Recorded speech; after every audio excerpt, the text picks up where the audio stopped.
உங்களுக்கு நன்மை உண்டாகணும்னா நம்ம தேவன் நம்மளை நினச்சி பார்க்கணும். அவர் நம்மளை நினச்சி பார்த்தா நம்மளுக்கு ஒரு பெரிய நன்மை உண்டாகும். அவர் நம்மளை நினச்சி பார்க்கணுன்னா நம்ம என்ன பண்ணணும்னா அவர் முன்னாடி போய் நிற்கணும்.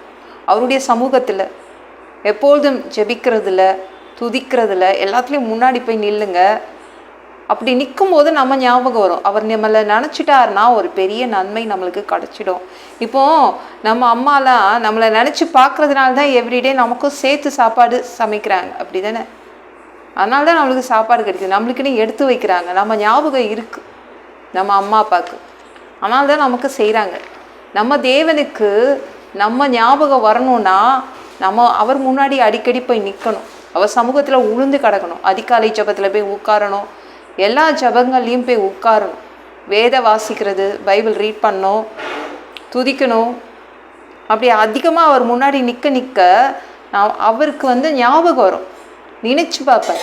அவர் நினச்சிட்டாருன்னா போச்சு, பெரிய நன்மை உண்டாகுங்க நம்மளுக்கு. அவர் நம்மளை நினைக்கணும். இந்த உலகத்தில் நம்மளை நினச்சி பார்க்குறதுக்கு நிறைய பேர் இருக்காங்க.